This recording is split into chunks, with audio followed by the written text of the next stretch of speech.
ओम शांति।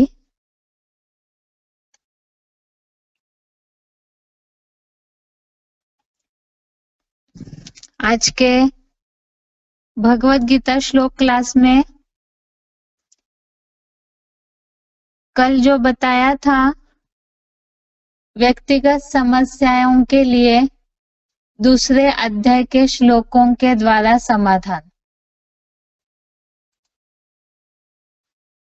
कल हमने 3-4 प्रश्नों के बारे में समझा था। आज उसके आगे की बातें समझते हैं। 5वां प्रश्न है,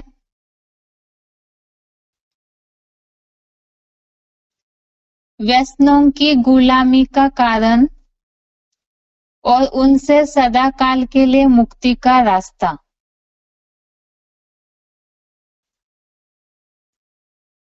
प्रश्न दोबारा देखिए। व्यसनों की गुलामी का कारण और उनसे सदा काल के लिए मुक्ति का रास्ता, और साथ साथ ही अनगिनत इंद्रिय विषयों की इच्छाओं से और मनोविकारों से छुटकारा।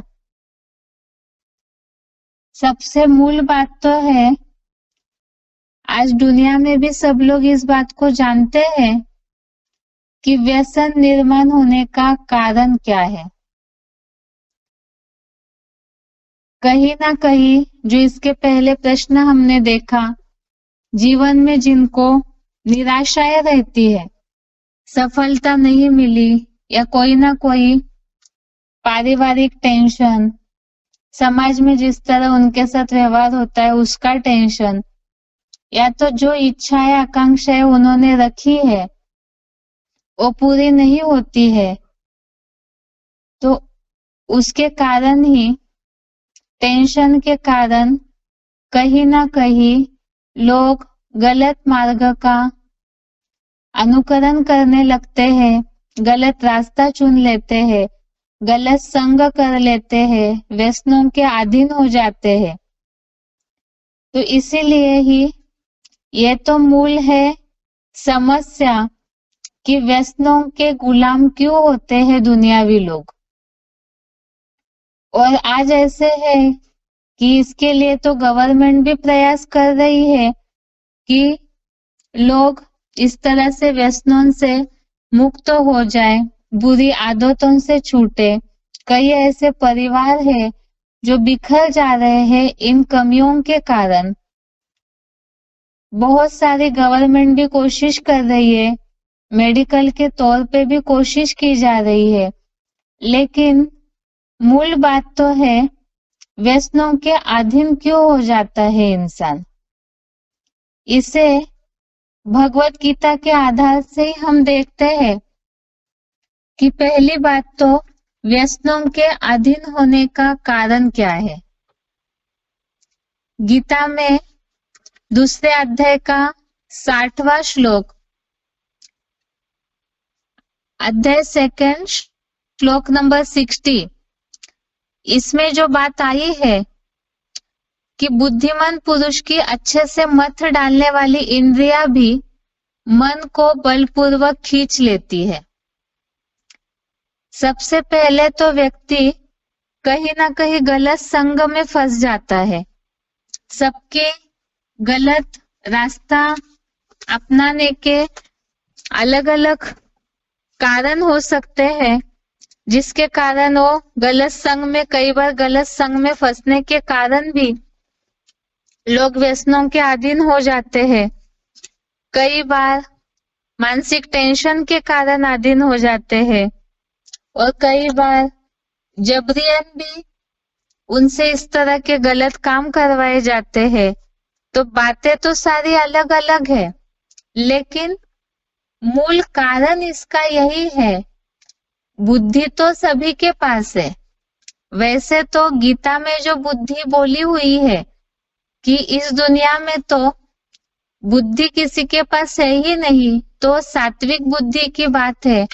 ऐसी सात्विक बुद्धि जिससे जीवन सुहाना हो जाए या ऐसा सात्विक जीवन हो जाए जो सुख शांतिमय हो जाए, वो तो कलयुगी कलह क्लेश की दुनिया में ऐसी बुद्धि तो किसी के पास है ही नहीं। लेकिन फिर भी जो थोड़ी बहुत अपना जीवन जीने की समझ शक्ति तो सभी के पास ही है, चाहे वो लौकिक दुनिया में क्यों न जी रहे हो, उसके बावजूद भी इस तरह से अधीन होने का मूल कारण है जो भगवत गीता में बताया है। प्रयत्न करते हुए भी पुरुष की जो अच्छे से मत डालने वाली इंद्रियां है, वो मन को बलपूर्वक खींच लेती है।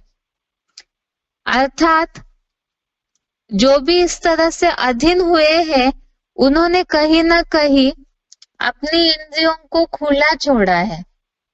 कहीं ना कहीं वो पहले से ही जिस तरह से मन पे उनको बैलेंस रखना चाहिए था, वो रखा नहीं, तो इसीलिए ही लोग व्यसनों के अधीन हो जाते हैं। और इसके लिए ही जैसे और भी श्लोक देखते हैं, गीता में ही अच्छा एक सटीक श्लोक बताया है, श्लोक नंबर 62 और 63, श्लोक नंबर 62 और 63। इसमें ऐसे होता है, जो हमने श्लोक में समझा था कि विषय भोग का ध्यान करने वाले पुरुष को उन विषयों में आसक्ति या लगाव उत्पन्न होता है। अगर जो भी इस तरह व्यसनों के अधीन हुए हैं, वो जानते भी है कि वो गलत कर रहे हैं, इससे उनका जीवन खराब हो जाएगा, उसके बावजूद भी वो उन आदतों को न छोड़ पाने का कारण क्या है? सबसे पहले तो उन्होंने अपने मन को और इंद्रियों को खुला छोड़ा। अगर शुरू में ही, दुनिया में तो सब जानते हैं कि ये चीजें जो है वो गलत है, गलत संग जो है वो गलत है, पतन करता है जीवन का। ये जो व्यसन है, नशा है, ये भी पतन करता है। उसके बावजूद भी उन्होंने शुरू से ही अपनी इंद्रियों पे कंट्रोल नहीं रखा, और न रखने के कारण ही ये जो मत डालने वाली इंद्रियां है, इंद्रियों को तो भोग चाहिए, कुछ ना कुछ उनको चाहिए ही, तो इसीलिए वो मन के संकल्पों को जबरन खींच लेते हैं और बुद्धि की निर्णय शक्ति पूरी तरह से खत्म कर देते हैं। जैसे 62 और 63 श्लोक में 62 और 63 नंबर के श्लोक में इस बात को बताया है कि विषयों का ध्यान करने वाले पुरुष को उसमें आसक्ति या लगाव उत्पन्न होता है। इसका मतलब यह है, जैसे कोई अगर गलत संग में फंस गए, बाहर की दुनिया में लोग अलग अलग प्रकार के सोसाइटीज में जाते हैं, अलग अलग प्रकार के कोई ना कोई नौकरी धंधे के कारण हो, चाहे कोई भी कारणों से अनेकों के संबंध संपर्क में आते हैं समाज में, तो उस समय जैसे ही उन्हें ये बात पता चलती है कि ये गलत संग है, इन लोगों के संग से गलत आदतें लग सकती है, तो अगर वो शुरू से ही कंट्रोल कर ले तो बैलेंस में रहेगा जीवन। लेकिन ऐसे न करने के कारण कहीं ना कहीं विषय भोग का ध्यान करने वाले पुरुष को उन विषयों में आसक्ति या लगाव निर्माण होता है। इसका मतलब नशा ऐसी चीज है, वो अगर एक बार शुरू कर लेते हैं तो उसकी आदत हो जाती है। अर्थात अगर वो छोड़ना भी चाहे तो भी मन में वो सब बातें चलती रहती है। जैसे एग्जाम्पल के लिए ही, जिन्हें बहुत फिल्में देखने की आदत है या जिन्हें बहुत सीरियल देखने की, जो भी आज दुनिया में मनोरंजन के साधन है, तो उसे यूज करने की आदत हो चुकी है, स्मार्टफोन यूज करने की आदत हो चुकी है, तो ऐसे लोग थोड़ी देर के लिए भी इन सब चीजों से अलग नहीं हो पाते हैं। क्यों? अगर उसे छोड़ भी दिया तो भी आदत इतनी पक्की हो चुकी है कि बार बार मन में वही देखी हुई चीजें चलती रहेगी।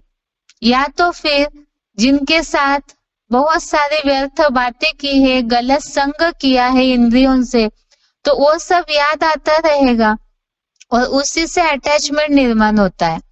इसी तरह से नशा भी ऐसी चीज है जो गलत खान पान, गलत चीजों का जो नशा करते हैं लोग, तो उसे ध्यान करते रहते, भले उसे यूज न भी करे, लेकिन मन से ध्यान करते करते इतना ज्यादा अनकंट्रोल्ड हो जाती है उनकी वो अटैचमेंट उस चीज के प्रति, नशे के प्रति, कि वो इच्छाएं बार बार निर्माण होने लगती है।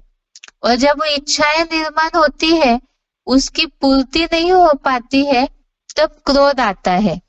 ये जो 62-63 नंबर के श्लोक में इसी बात को बताया है कि आज जो भी व्यसनों के आदी लोग हैं उनका क्या हाल है। सबके मन में ये प्रश्न रहता है, जो भी ऐसे लोग हैं गलत संग में फंसे हुए, तो उनकी आदतें रहती है, पूरा परिवार के परिवार बिखर जाता है।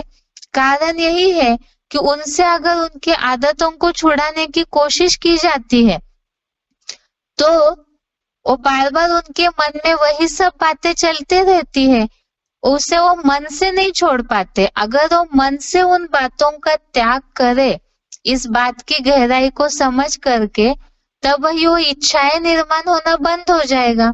लेकिन ऐसे होता नहीं है, बार बार उन चीजों में ही उनका मन भागता रहता है, उसी का ध्यान करते हैं, तो और इच्छाएं निर्माण होती है और नशे की ओर या गलत संग की ओर बार बार उनका मन भागता है, इच्छाएं निर्माण होती है।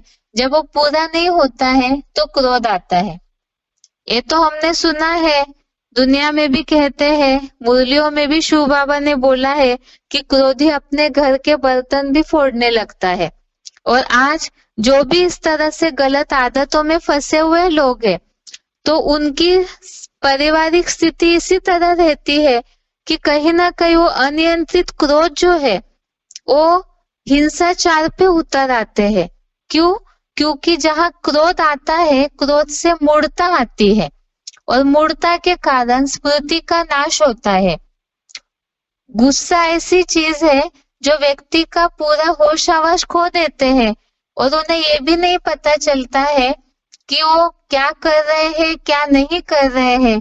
ऐसे एक्टिविटी पे उतर आते हैं जिसके कारण बुद्धि भ्रष्ट हो जाने से या तो अपना नुकसान करते हैं, या तो जिनके भी संपर्क में है, या तो पारिवारिक जिनके कनेक्शन में है, तो उनका भी नुकसान कर देते हैं। तो इसीलिए ही गीता में हमने इस बात को समझा था, जो बोला है कि ये ऐसे सुख है, कलयुगी ऐसे सुख है जो आदि में तो अमृत समान लगते हैं, लेकिन परिणाम जो है इसका विष समान होता है। तो इस बात को समझा सकते हैं ऐसे जो भी लोग हैं उन्हें, कि शुरू में सब जानते हैं कि ये जो भी गलत आदतें हैं, इसका परिणाम अंत में कितना दुखदाई होता है।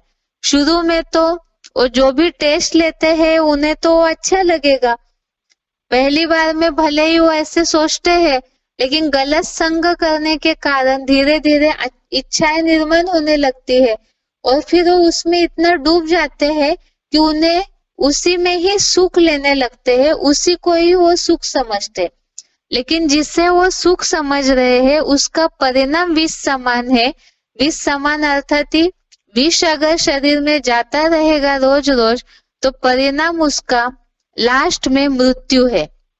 तो ये जो व्यसन है इसका परिणाम भी लास्ट में मृत्यु के द्वार तक पहुंचाता है। इसी तरह से परिवार के परिवारों को भी पूरा नाश कर देता है।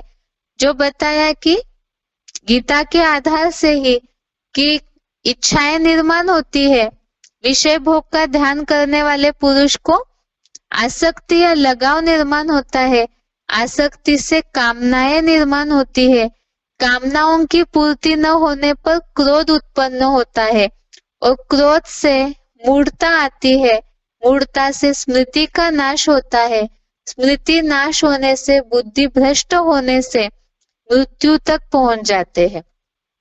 तो व्यसनों के लिए खास ये बात है कि वो अगर शुरू से ही अपने मन को कंट्रोल कर ले, शुरू से ही इंद्रियों को खुला न छोड़े तो ही इस बात पे कंट्रोल किया जा सकता है। इसके साथ साथ ही दूसरे अध्याय का 67 और 68 श्लोक देखिए, 67 और 68 श्लोक।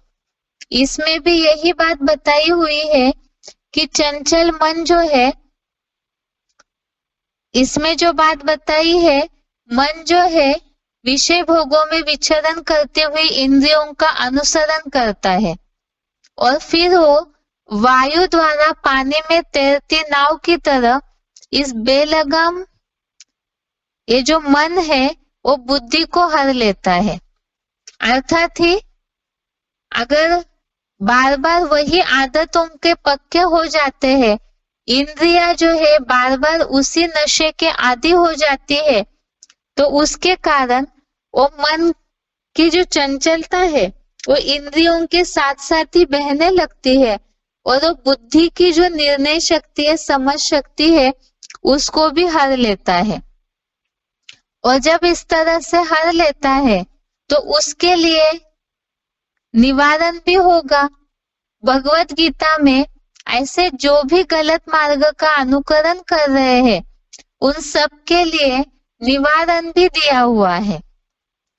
68 नंबर श्लोक 68 नंबर श्लोक में ये बात बताई है, जिसकी इंद्रिय भोगों से सब प्रकार से रोक ली गई है, उसकी बुद्धि भली भांति स्थिर रहती है।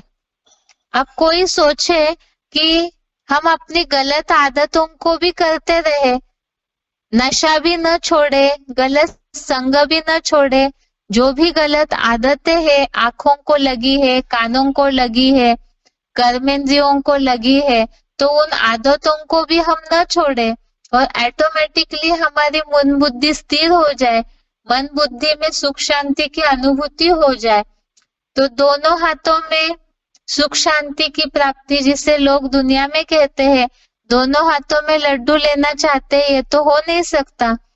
कोई एक ही चीज मिल सकती है, या तो बुराई को पूरी तरह से छोड़ना होगा तभी अच्छाई आएगी।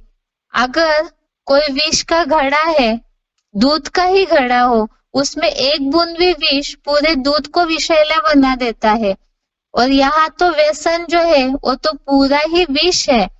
तो ऐसे विष में चाहे कितना भी अच्छा ही मिलाते रहे तो भी जब तक उस विष का पूरा परित्याग न किया जाए, पूरी तरह से इंद्रियों को कंट्रोल न किया जाए, तब तक मन बुद्धि स्थिर नहीं हो सकती है। इसीलिए ही सबसे पहले तो इंद्रियों को सबसे पहले खुला छोड़ दिया पहली स्टेप में ही, तो पहले उसे कंट्रोल करे, उसके बाद ही मन बुद्धि जो है वो भली भांति स्थिर हो सकती है। इसी के साथ साथ 58 नंबर श्लोक है, 58 नंबर श्लोक, ये भी समझाया जा सकता है इस तरह के लोगों को, जैसे कि मंदिरों में कछुआ दिखाया जाता है तो लोग तो उसे भी नमन करके मंदिरों में जाते हैं, लेकिन कारण कोई नहीं जानता है कि मंदिरों में कछुआ को क्यों दिखाया है। वास्तव में उस कछुए की तरह मनुष्यों को भी आचरण करना है, तब ही वो उस तरह से जैसे देवताएं पूजनीय बने हैं, तब इस तरह से कुछ न कुछ महिमा योग्य पूजनीय बन सकते हैं। 58 नंबर श्लोक में खास ये बात बताई है कि कछुए के अंगों की तरह इंद्रियों को इंद्रियों के विषय भोगों से सब ओर से निरंतर संपूर्ण खींच लेता है। अर्थात जैसे कछुआ है वो अपनी इंद्रियों को समेट के रखता है, इसी तरह से ही इंद्रियों को जो भी इस तरह से व्यसनों के, गलत आदतों के आदी है, कई ऐसे हैं जो कि बार बार उन्हें गलत संग के लिए बाहर घूमने फिरने की ही आदत होती है, तो इतना तो कंट्रोल करना होगा इंद्रियों को कि वो अंदर बैठे रहे। उसके साथ साथ ऑप्शन में उसके लिए कुछ और मनोरंजन का साधन ढूंढे, कुछ न कुछ मन बुद्धि को स्थिर करने के लिए मेडिटेशन का रास्ता ढूंढे, तब ही इंद्रियों को अगर खुला छोड़ेंगे तो आदतें कभी भी नहीं सुधर सकती है।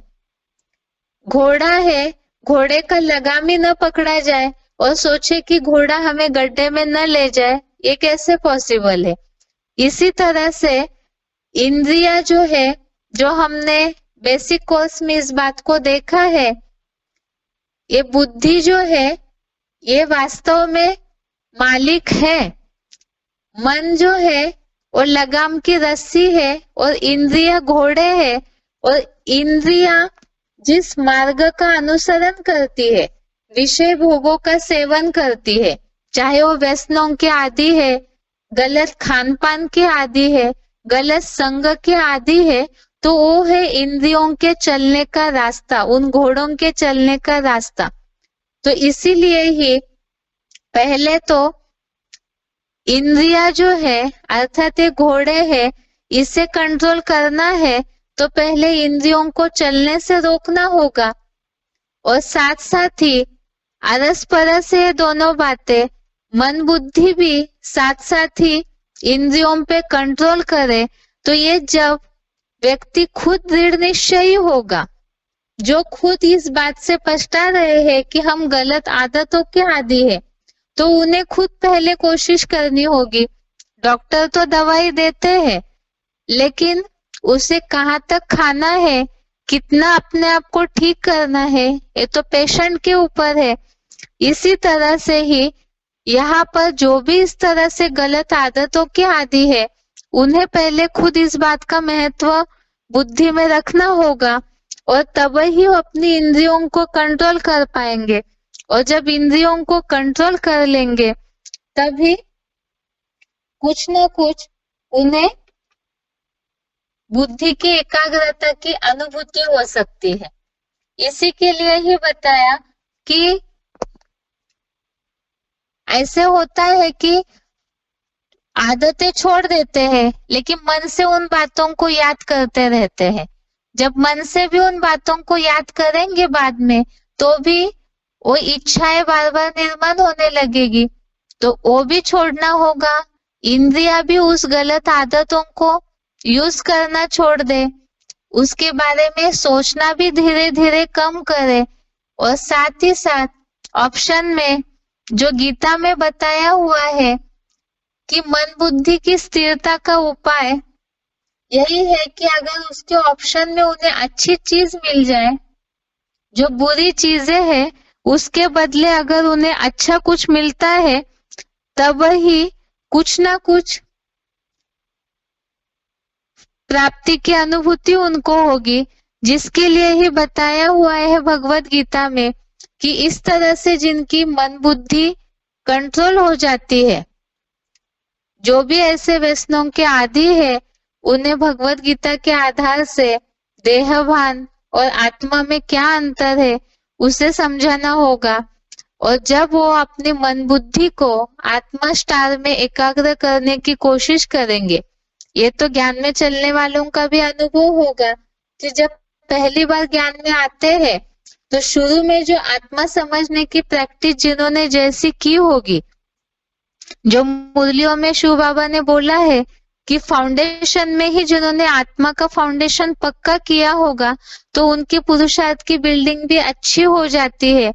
इसी तरह से अगर उन्हें आत्मा का परिचय, आत्मा की अनुभूति का परिचय अच्छी तरह से दिया जाए, एकाग्रता की अच्छी प्रैक्टिस करवाई जाए, तो जहां बुरी चीजों की ओर मन आसक्त हो रहा है, उसके बदले में अच्छी चीज मिल जाएगी, मन शांत हो जाएगा, मानसिक टेंशन दूर हो जाएंगे, तो ऑटोमेटिकली ही जिसके लिए वो इस तरह के गलत आदतों के आदी हुए हैं, व्यसनों के गुलाम हुए हैं, तो वो ऑटोमेटिकली उस बात को धीरे धीरे कम करेंगे।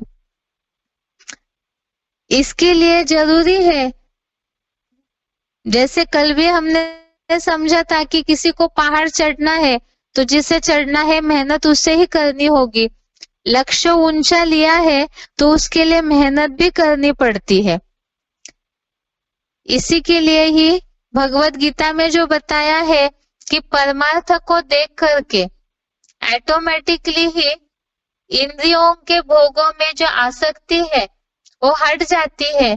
इंद्रिय सुखों के बदले अतीन्द्रिय सुख अगर मिल जाए, अच्छी चीज मिल जाती है, तो खराब चीजों से ऑटोमेटिकली बुद्धि हट जाती है। इसके अगला पॉइंट है बुद्धि के एकाग्रता की स्थिरता अथवा सुख शांति का सहज उपाय। व्यसनों की गुलामी वाले जो है वो मानसिक टेंशन वाले होते हैं, या तो कहीं ना कहीं विकारों के आदी होते हैं। जब वो इस तरह से अपने मानसिक विकारों को नहीं छोड़ पाते हैं तब भी व्यसनों के आदी हो जाते हैं।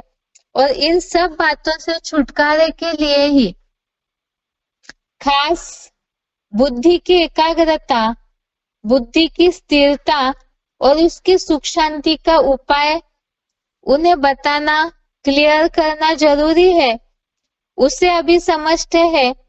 इस बात के लिए तो खास व्यसन वाले ही बुद्धि की एकाग्रता के प्यासे हैं ऐसे नहीं है। बहुत ऐसे लोग हैं दुनिया में जो परसेंटेजली सभी ही मन सबका भटक रहा है नंबरवार, और साथ में सुख शांति के लिए भी सभी तड़प रहे हैं। इसीलिए ही उसका उपाय पहले देखते हैं। कारण तो अभी हमने देखा कि अलग अलग प्रकार से मन जो है वो इंद्रियों का अनुसरण करता है और फिर बुद्धि को हर लेता है, और धीरे धीरे फिर सब कुछ नष्ट हो जाता है। बुद्धि के नष्ट होने से मृत्यु तक पहुंचते हैं। तो मूल बात क्या है? बुद्धि खराब हो चुकी है। बुद्धि की निर्णय शक्ति गलत संग के रंग के कारण, गलत संस्कारों के कारण खराब हो चुकी है। और बुद्धि ठीक नहीं है, मालिक ठीक नहीं है, तो ये मन जो है वो चंचलता बंद नहीं कर रहा है, और मन कंट्रोल में न होने के कारण इंद्रिय भी अनकंट्रोल होकर के अपने भोगों की ओर दौड़ते रहती है। लेकिन अभी तो सबकी ही बुद्धि खराब है। इसीलिए ही जब सारों की बुद्धि बीमार है, कमजोर हो चुकी है, क्षीण हो चुकी है, तो उस बुद्धि को चार्ज करने के लिए उपाय है। बुद्धिमानों की बुद्धि तो एक परमात्मा ही है, जिसके लिए भगवत गीता में हमने 3 अध्याय का 42वां श्लोक कई बार देखा है। अध्याय 3 श्लोक नंबर 42। इसमें जो बताया है बुद्धिमानों की बुद्धि जो है वो परमात्मा है, और सभी का कनेक्शन उस परमात्मा से, जो जनरेटर है, आत्मा रूपी बैटरी को चार्ज करने वाला है, उनसे टूटा हुआ है। जब उनसे कनेक्शन टूटा तो सबकी बुद्धि जो है वो कमजोर हो गई, क्षीण हो गई।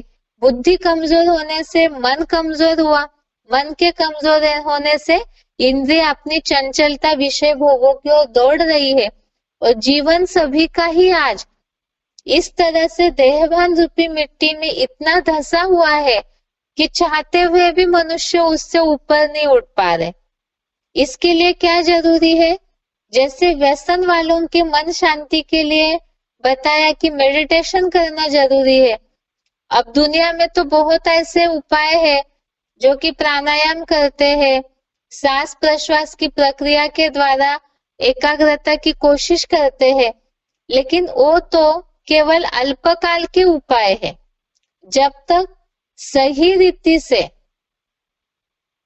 चार्जर से कनेक्शन न जोड़े तब तक जो असली चार्जर है, सब मनुष्य आत्माओं की आत्मा रूपी बैटरी को चार्ज करने वाला, जब तक उनकी पहचान यथार्थ रीति से न हो तब तक सही रीति से बुद्धि की तार जुड़ेगी नहीं, और तार ही सही जुड़ी नहीं तो आत्मा रूपी बैटरी चार्ज कैसे होगी? इसीलिए ही अभी देखते हैं बुद्धि की एकाग्रता के लिए और स्थिरता के लिए और सुख शांति के लिए क्या उपाय भगवत गीता में बताया है। श्लोक नंबर 52 और 53 देखिए, श्लोक नंबर 52 और 53।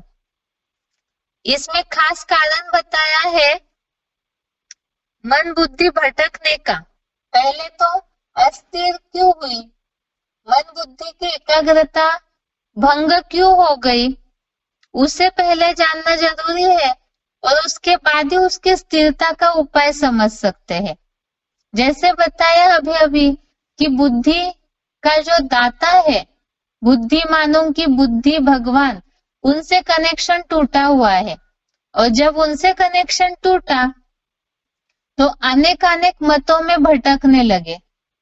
बुद्धि अर्थात ही बुद्धि के द्वारा बातों को कैच किया जाता है और यही बुद्धि वैरायटी बातों को कैच करने लगी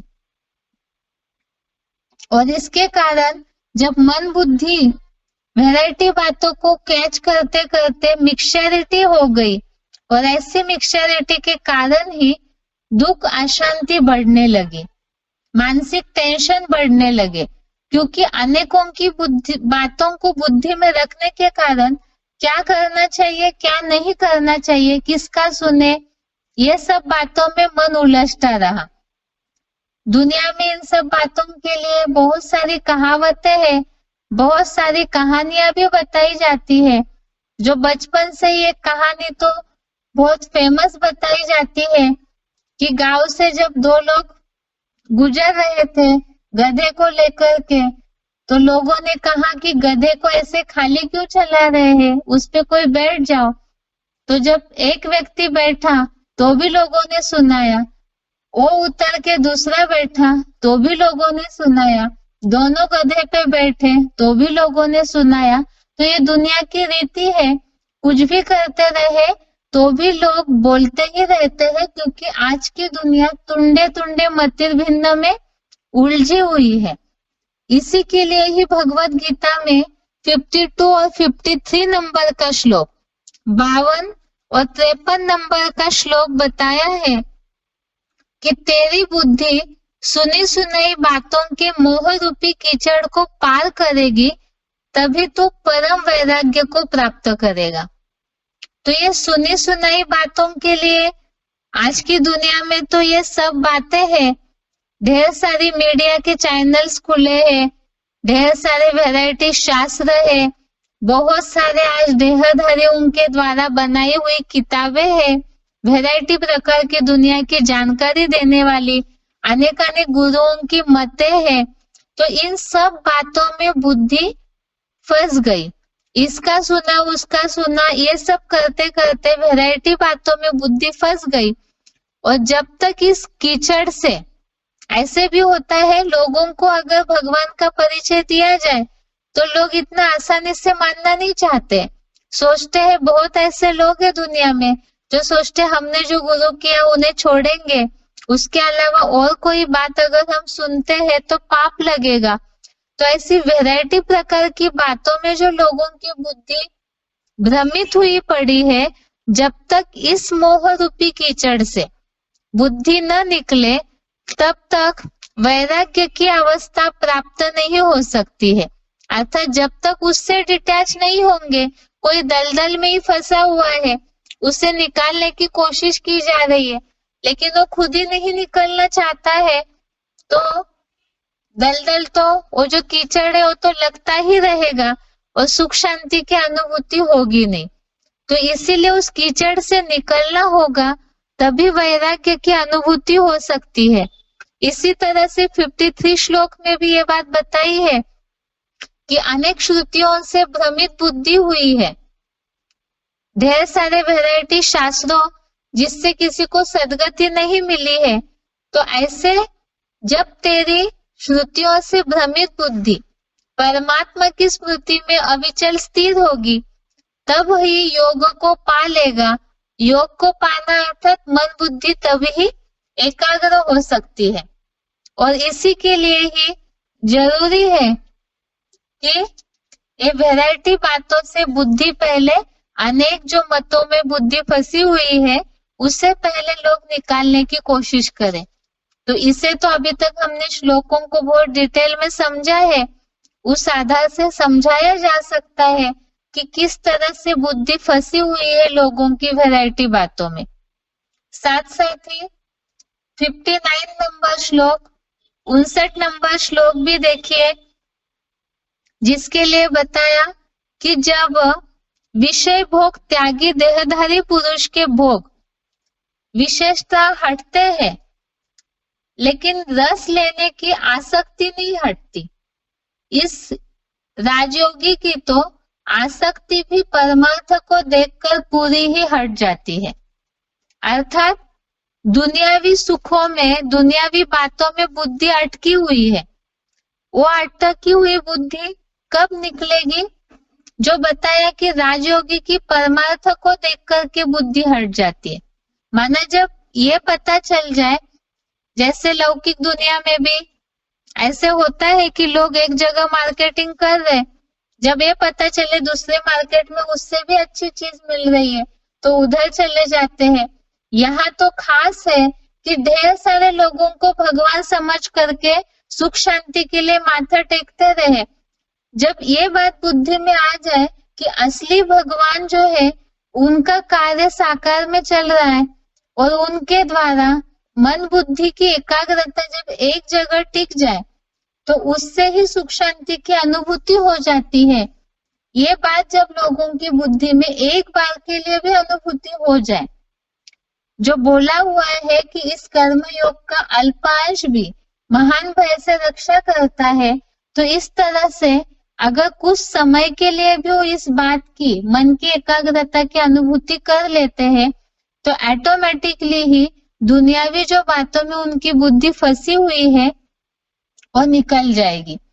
जिसके लिए ही दूसरे अध्याय का ही 70 और 71 नंबर श्लोक, 70 और 71 नंबर श्लोक, जिसमें ये बात बताई है कि लोगों की बुद्धि इस तरह से कब हटेगी, जो बताया 70 नंबर के श्लोक में कि जब चारों ओर से भरपूर अचल प्रतिष्ठा वाले समुद्र में जैसे जलधाराएं प्रवेश करती है।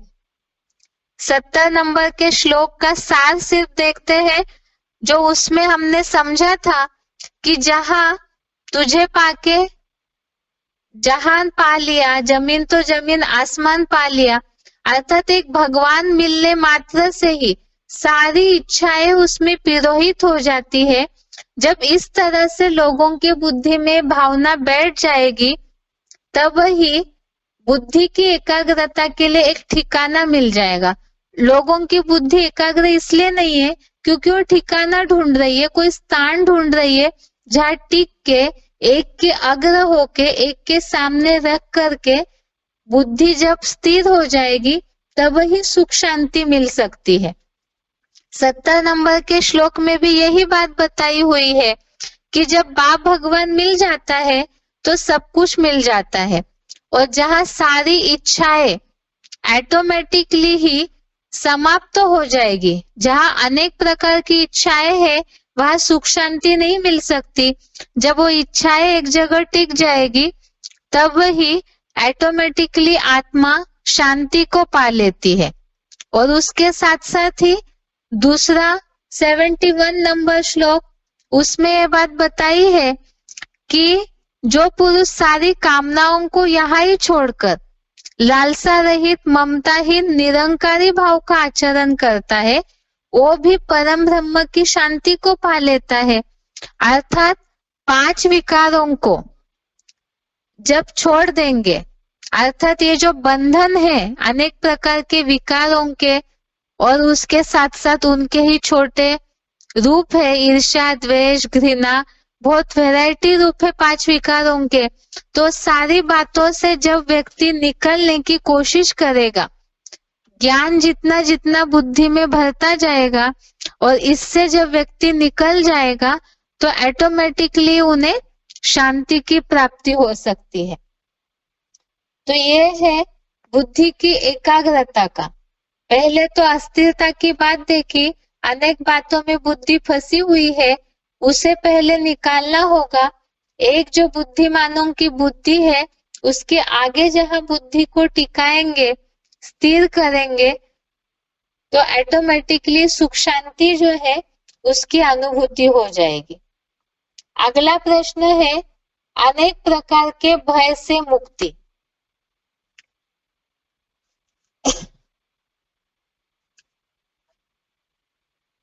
तो ये दुनिया में लोगों को बहुत सारे वैरायटी प्रकार के भय होते हैं। बच्चों को अपने जीवन में अपना भय,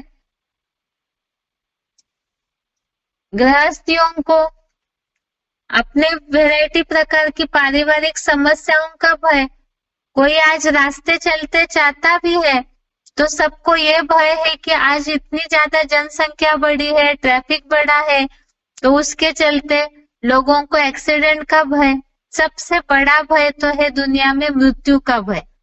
उसके साथ साथ जो धन कमाते हैं उसकी सुरक्षा की चिंता है। जो कुछ भी कमाया है जीवन में, मान मर्तबा प्रॉपर्टी, उसके सुरक्षा का भय। उसके साथ साथ लोग जीवन में जिस तरह से जो भी कोशिशें कर रहे हैं, संबंधी संपर्की है जिनसे जुड़े हुए हैं, उसे टिकाने का भय। बहुत वैरायटी प्रकार के भय दुनिया में लगे हुए हैं। और ये सारे भय का पहला कारण क्या है? भय से मुक्ति का रास्ता तो हम तभी समझ पाएंगे जब पहले भय का कारण समझेंगे। मुरलियों में शिव बाबा ने बोला है ये सारी बातों का एक ही कारण है, देहभान। मन बुद्धि की अशांति का भी कारण है देहभान, भय का भी कारण है, भय भी एक प्रकार की अशांति ही है, तो ये इसका भी कारण है देहभान। और इसका उपाय है दूसरे अध्याय के 40वें श्लोक में। 40वां श्लोक जिसमें बताया हुआ है कि ये जो कर्मयोग का अभ्यास है, इस अभ्यास का अल्पांश भी महान से महान भय से रक्षा करता है।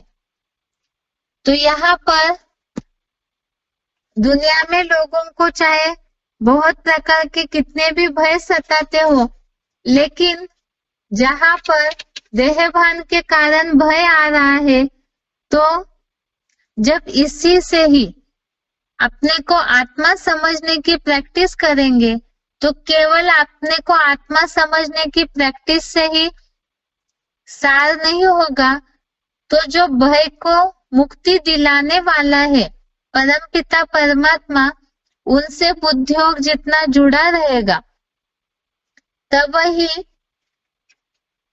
भय से मुक्ति हो सकती है। तो इसे ही लोगों को समझा सकते हैं कि जितना जितना उस परमपिता परमात्मा से खुद को आत्मा समझ करके बुद्धि का योग जुड़ा रहेगा, तो उतना ही भय से मुक्ति हो सकती है। ये सारी हो गई व्यक्तिगत समस्याएं और उनका समाधान। इसके अलावा सामाजिक समस्याएं भी है जो समाज से जुड़ी हुई है, तो उसके लिए भी वो समस्याएं क्या है उसे देखते हैं और उनका समाधान भी साथ साथ श्लोकों के आधार से ही देखते हैं। समाज जो है वो बनता कैसे है, इसे तो दुनिया में भी पढ़ाइयों में बच्चों को समझाया जाता है। वास्तव में समाज बनता है व्यक्तियों से जुड़ करके। जितने वैरायटी प्रकार के व्यक्ति एक दूसरे से जुड़े रहते हैं, तो वो व्यक्तियों का जो ग्रुप है, अनेक व्यक्ति मिलकर के ही समाज बनता है। इसीलिए ही सबसे पहले तो भगवान इस सृष्टि पर आकर बोलते हैं कि सबसे पहले हर एक व्यक्ति को अपना परिवर्तन करना चाहिए। दुनिया में भी लोग इस बात को जानते हैं, जो बताया है स्व परिवर्तन, पहले खुद को बदलना है। लोग इसे कहते हैं खुद बदलेंगे तो जग बदलेगा, और शिव बाबा ने मुरली में बोला है स्व परिवर्तन से विश्व परिवर्तन। और इसके लिए ही जरूरी है कि हर एक व्यक्ति पहले अपने में सुधार लाए। अब सामाजिक समस्या क्या है? सबसे पहली सामाजिक समस्या है समाज में बढ़ रहा अत्याचार, भ्रष्टाचार, अनाचार और चरित्र का पतन। पहले तो व्यक्तियों के अपने चरित्र का पतन होता है और उसके साथ साथ फिर समाज का भी चारित्रिक पतन होता है। और ये चारित्रिक पतन का कारण क्या है? जो अभी अभी हमने व्यसनों के लिए समझा था, जिन श्लोकों को, श्लोक नंबर 60, जिसमें इस बात को समझा था हमने कि मन जो है इंद्रियों का अनुसरण करते करते, श्लोक नंबर 60 देखिए, जो हमने अभी समझा था व्यसनों की गुलामी के लिए कि प्रयत्न करते हुए भी बुद्धिमान पुरुष की मत डालने वाली इंद्रियां मन को बलपूर्वक खींच लेती है। अब ये तो व्यक्तिगत सभी के मनों को खींच चुकी है और यहाँ पर संग के रंग के कारण जो 62 और 63 श्लोक में ये बात आई हुई है कि संगात संजायते काम, संग के रंग के कारण ही सबसे पहले इच्छाएं निर्माण होती है। तो व्यक्ति भी किसी का संग करता है, समाज में जो भी व्यक्ति विशेष है उनका संग करता है, उसके कारण उसकी इच्छाएं बढ़ती है। और समाज के चरित्र का पतन का भी कारण यही है कि सब लोग संग के रंग में डूबे हुए हैं। समाज के बहुत सारी ऐसी समस्याएं हैं, खास तो जो बताया अत्याचार, भ्रष्टाचार, अनाचार। इसका मूल कारण क्या है? आज गवर्नमेंट बहुत सारे प्लानिंग कर रही है, लेकिन उसके बावजूद भी भ्रष्टाचार के लिए कितने लोग हैं जो अनशन कर रहे हैं, बहुत ऐसे लोग हैं जो आंदोलन करते हैं, लेकिन उसके बावजूद भी जब से भारत स्वतंत्र हुआ है तब से लेके आज तक भी जिस तरह से इसमें प्रोग्रेस होनी चाहिए वो न होकर के और ही पतन ही होते जा रहे हैं समाज का। क्यों? क्योंकि इस बात को कोई भी नहीं समझ रहा है कि हमें पहले बदलना है। ये लोग सोचते हैं कि परिवर्तन पहले दूसरा करे। जहां अच्छी चीजों की बात आती है तो वो हमें मिलना चाहिए, और बुराइयों की या परिवर्तन की जहां बात आती है तो लोग सोचते हैं पहले सामने वाला करे। और ऐसे होते होते ही समाज का जो परिवर्तन होना चाहिए वो हो ही नहीं पा रहा है। इसी के लिए ही, और जो भी परिवर्तन के लिए बैठे हुए हैं, जिनके हाथ में सत्ता है, जो समाज के परिवर्तन के लिए मुखिया बनकर के बैठे हैं, तो जब तक वो इस बात की गहराई को न समझे कि इंद्रियों पे कंट्रोल करना है, अपनी इच्छाओं पे कंट्रोल करना है, बुद्धिमान लोग समाज को चला रहे हैं, लेकिन ऐसे बुद्धिमान जो है लौकिक दुनिया के हिसाब से ही, जिनकी ज्यादा बुद्धि चल रही है, जो समाज को परिवर्तन का ठेका लिए हुए हैं, तो जब तक वो इस बात को भगवत गीता के आधार से नहीं समझते हैं कि ये जो इंद्रियां है, इंद्रियों का सुख और मन की चंचलता, जब तक इस बात पे कंट्रोल न किया जाए तब तक किसी भी हालत में परिवर्तन नहीं हो सकता है। जिसके लिए ही 62 और 63 नंबर का श्लोक हमने अभी अभी समझा कि विषय भोगों का ध्यान करने वालों को ये आसक्ति या लगाव निर्माण होता है। अब संग के रंग के कारण एक दूसरे को देखते हैं समाज में, और उसके कारण ही एक दूसरे का संग करते करते ही समाज बिगड़ते गया, उसका पतन होते गया। जिसके लिए ही जो बताया कि ऐसे विषय भोगों का अनुसरण करते करते समाज में जो हवा फैल जाती है, कोई भी एक चीज निकल जाती है, उसकी इतनी ज्यादा एडवर्टाइज हो जाती है आज दुनिया में कि सब उसके पीछे भागने लगते हैं।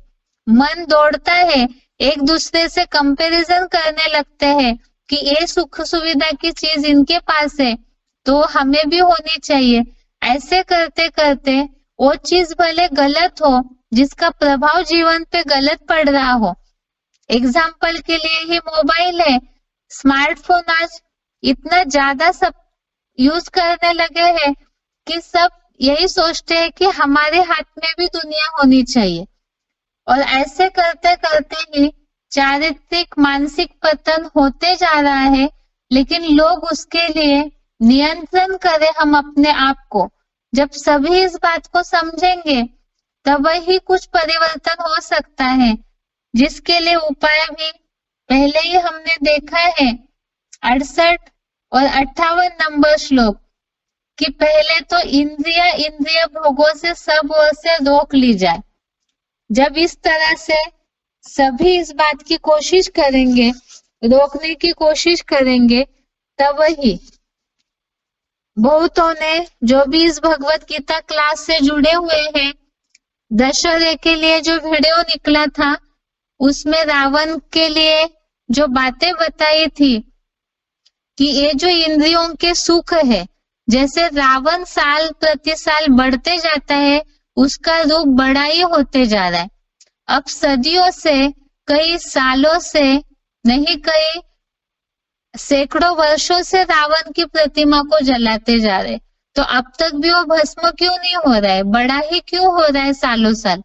इसलिए क्योंकि लोगों के अंदर की जो कमियां है समाज के अंदर की, तो वो बढ़ते जा रहे। जैसे रावण के अनेक सिर है, वैसे समाज में भी जो अनेक सिर है, और इंद्रिय सुखों में ही जो बुद्धि रमन कर रही है, तो वो देह भान में ही बुद्धि ज्यादा विचलित होते होते रावण का रूप बढ़ रहा है। वैसे ही इंद्रिय सुखों की इच्छाएं बढ़ते बढ़ते इतनी ज्यादा हो जाती है कि मनुष्य का और समाज का उसी के चलते पतन हो रहा है। और जब तक इन भोगों को, इंद्रियों को कंट्रोल करने के लिए दृढ़ संकल्प न करे, तब तक मन बुद्धि स्थिर नहीं हो सकती। जब तक व्यक्तियों की स्थिर नहीं होगी, तब तक समाज में भी परिवर्तन नहीं हो सकता। तो इसीलिए ही समाज जागृति के लिए जन जागृति आवश्यक है। जो भगवत गीता, ये हिंदू धर्म का सबसे पहला शास्त्र है, तो उसी आधार से जब तक लोग इस बात को न समझे, तब तक जो परिवर्तन होना चाहिए वो परिवर्तन नजर नहीं आएगा। उसके साथ साथ अगला है सामाजिक समस्या। अनेक शांति सम्मेलन आयोजन करने पर भी बढ़ती हुई अशांति। तो इसका कारण श्लोक नंबर 52 और 53 दोबारा समस्या को रिपीट कर रहे। अनेक शांति सम्मेलन आयोजन करने पर भी बढ़ती हुई अशांति। तो इसके लिए तो जब से भारत स्वतंत्र हुआ है, तब से बहुत सारी पंचवर्षीय योजनाएं भारत के सुधार के लिए बनाई गई। इतना ही नहीं, केवल भारत में ही नहीं, लेकिन विश्व शांति सम्मेलन भी आयोजन करते हैं। तो जब तक व्यक्ति न सुधरे, तब तक समाज नहीं सुधरेगा। समाज सुधरेगा, गांव सुधरेगा, तो उसके साथ साथ राज्य, देश, और देश के बाद फिर विश्व सुधरेगा। लोग कह तो रहे हैं कि हम सब आपस में भाई भाई है, लेकिन जब तक सबके अंदर से ये भावना दिल से न निकले कि हम सब आपस में एक परमात्मा की संतान है, आपस में भाई भाई है, तब तक जिस तरह से शांति की अनुभूति होनी चाहिए, वो अनुभूति नहीं हो सकती है। जो बोला जाता है दुनिया में भी, शांति गले का हार है। जब वो गले का हार है, तो फिर उसे शांति सम्मेलनों के द्वारा ढूंढा क्यों जा रहा है? इसलिए क्योंकि जब तक पहले सब व्यक्तिगत रीति से सुख शांति की अनुभूति न करे, तब तक बड़े रूप में सामाजिक स्तर पर, वैश्विक स्तर पर जो सुख शांति की अनुभूति होनी चाहिए, वो नहीं हो सकती है। इसी के लिए बताया जो व्यक्तिगत कारण है अशांति का, वही सामाजिक कारण भी है। अनेक सुनी सुनाई बातें। 52 और 53 नंबर श्लोक, इसमें जो वैरायटी प्रकार की अनेक सुनी सुनाई बातों में फंसे हुए हैं, और जब इन बातों से न निकले सामाजिक स्तर पे लोग, तब तक जो बताया है कि बुद्धि जब सुनी सुनाई बातों के मोह रूपी कीचड़ से पार करेगी, तब ही वैराग्य को प्राप्त होगा। और मुरली में भी शिव बाबा ने बोला है कि भारतवासियों ने सुनी सुनाई बातों से ही दुर्गति को पाया है। ढेर सारी वैरायटी शास्त्रों की बातों में बुद्धि अटकी हुई है। अनेक गुरु, मठ, पंथ, संप्रदाय, वैरायटी प्रकार की जो मतें निकलती है, उनमें बुद्धि उलझी हुई है, अटकी हुई है।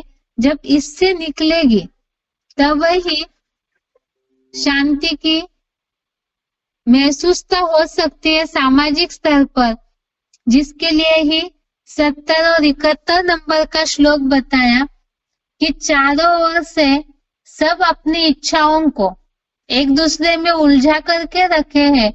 तो ये अलग अलग पोखरों में अलग अलग गड्ढे गड्ढियों से ही पानी लेते जा रहे हैं। जब अपनी सारी इच्छाओं को मनुष्य त्याग करके सारी कामनाओं को, सारी इच्छाओं को एक भगवान पे ही अर्पित कर दे। लोग जाकर के भगवान के आगे चढ़ावा चढ़ाते हैं, फूल पत्र चढ़ाते हैं, तो वास्तव में वैसे चढ़ाने से न व्यक्तिगत रूप से इस तरह से शांति की अनुभूति होगी, ना ही सामाजिक स्तर पे। जब तक अपनी वैरायटी इच्छाओं को, जो अनावश्यक इच्छाएं हैं, कामनाएं हैं, जो श्लोक में बताया है 71 नंबर श्लोक में कि लालसा रहित, ममताहीन, निरंकारी भाव का जब तक आचरण न करे, तब तक जो शांति की अनुभूति होनी चाहिए वो नहीं हो सकती है।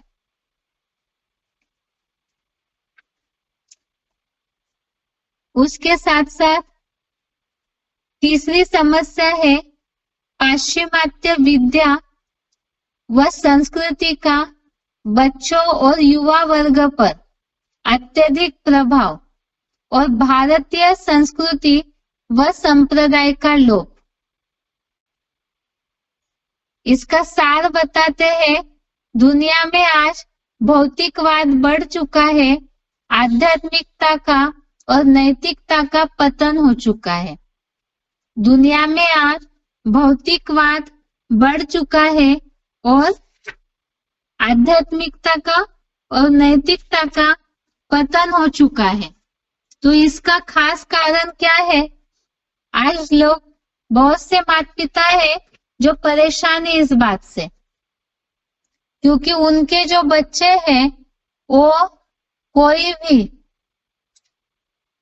आध्यात्मिकता को, भक्ति को, लौकिक दुनिया के हिसाब से भक्ति भावनाओं को, जो भारत की पुरानी परंपराएं है, संस्कृति है, उसे महत्व ही नहीं देते हैं। तो इसका कारण क्या है?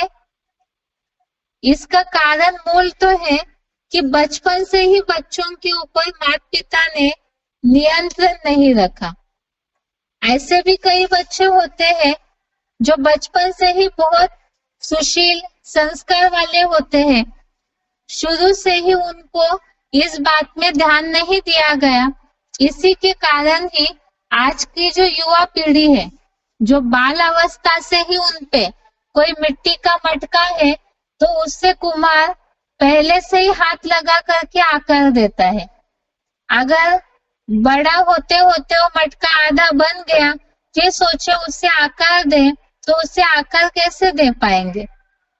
इसी तरह से जब बच्चे कच्ची बुद्धि वाले होते हैं, तब ही उन्हें संस्कार देना शुरू करना चाहिए। लेकिन इसमें सामाजिक स्तर पे अगर देखें तो सब एक दूसरे को देखने में लगे हुए हैं। ये सोचते हैं लोग कि जितना हो सके सब विदेशी परंपराओं को अपना रहे हैं, तो हमारे बच्चे पीछे कैसे रहे। हमारे बच्चे भी इतने आधुनिक हो जाए, इतने ज्यादा मॉडल हो जाए, ऐसे सोचते सोचते ही सभी ने ही अपने अपने बच्चों का चारित्रिक पतन कर दिया, विचारों का पतन करवा दिया। अब फिर शुरू से ही इस बात को न सोचा गया। अब वो बच्चे जब बड़े हो गए, युवा हो गए, और फिर सोचा जाए कि अब वो सुधर जाए या अब वो आध्यात्मिकता की ओर जाए, तो कैसे हो सकता है। आजकल तो ऐसी स्थिति है कि भारत की जो पुरानी परंपरा है उसे बिल्कुल निगलेक्ट किया जाता है। सोचते हैं तो ऐसी परंपराओं को फॉलो करने वाले जैसे कि अनपढ़ लोग हैं। तो इसी के कारण ही जो मूल भारतीय परंपरा है वो लोप हो गई, और वो लोप होते ही नैतिकता का जो चरित्र होना चाहिए, बोला तो जाता है दुनिया में character is loss, everything is loss, लेकिन ये जानते हुए भी जो मूल भारतीय संस्कृति है उसे ही पूरी तरह से छोड़ दिया है। उसका कारण क्या है? उसका कारण है 69 नंबर श्लोक, 69 नंबर श्लोक जो बोला हुआ है, या निशा सर्वभूतानां तस्यां जागृति संयमी। तो इस श्लोक में जो बताया है कि भौतिकता में ही लोग जी रहे हैं, उसे ही दिन समझ रहे हैं, और आध्यात्मिकता को पिछड़ा समाज, पिछड़ी पुरातन परंपराओं को मानने वाले ऐसे सोचते हैं भौतिकवादी लोग कि ये जैसे अंधेरे में है। बोलते समय बोलते भी है कि ये क्या सब भारतीय परंपराओं को फॉलो करना है, ये पुराना सब हो गया, पिछड़ा हो गया, ये सब बातें, तो उसे ही अंधेरा समझ रहे हैं, और इसी के कारण ही वास्तव में पतन हो रहा है। ज्यादा से ज्यादा भौतिकवाद को फॉलो करने के कारण ये सोचते हैं कि हम बहुत आगे बढ़े हुए लोग हैं, लेकिन जहां संस्कार नहीं है, सुशीलता ही नहीं है, तो उससे चरित्र सुधर गया ऐसे नहीं माना जा सकता है। और इसी के कारण ही वास्तव में सबसे ज्यादा पतन हुआ है। जो ये 69 नंबर श्लोक बताया कि सभी प्राणियों के लिए जो अध्यात्म रात्रि है उसमें राजयोगी जागता है, अर्थात जो ज्ञानी है, जो समझदार है, वो भौतिकता को ही अज्ञान अंधकार समझेंगे, और जो भौतिकवादी लोग हैं वो इस गलत फहमी में है कि आध्यात्मिकता ही अंधेरा है। अगर ये वास्तविकता होती तो फिर पुराने जमाने के लोग, आज ये भौतिकवादी लोग जो इस बात को कह रहे हैं कि अध्यात्म पिछड़ी बातें हैं, अंधेरा है, तो भारतीय परंपराओं का फाउंडेशन तो अध्यात्म ही है। पुराने जमाने में जो भी जिस तरह से सामाजिक स्थिति थी, तो उस समय तो लोग इतने ज्यादा दुखी, परेशान, बीमार नहीं थे। आज भौतिक साधन बढ़ गए, भौतिकवाद बढ़ गया, साइंस के पीछे सब भाग रहे हैं, जिसे दिन समझ करके साइंस को पकड़ के रखे हैं, उसके बावजूद भी लोगों में सुख शांति की कमी क्यों नजर आ रही है? तो उसका मूल कारण है जो भारत की मूल परंपरा है आध्यात्मिकता, उसे छोड़ दिया है। आत्मा के अंदर की शक्तियों को भूल जाने के कारण ही दुखी भी है, अशांत भी है, और नैतिकता का भी पतन हो चुका है। इसके साथ साथ ही बढ़ता हुआ प्रदूषण, बढ़ती हुई जनसंख्या, गरीबी, बीमारियां, ये सब भी सामाजिक समस्या है, और इसका भी कारण है भौतिकवाद को बढ़ावा देना। ये है सामाजिक समस्या है। और एक दो प्रश्न है, एक तो साधनों में व्यस्त और साधनाहीन समाज, अर्थात आध्यात्मिकता से दूर समाज, और बढ़ता हुआ प्रदूषण, जनसंख्या, गरीबी और बीमारियां। इसके साथ साथ धार्मिक समस्या भी। ये दो बातों को कल के क्लास में समझते हैं। आज के लिए यहाँ तक ही। ओम शांति।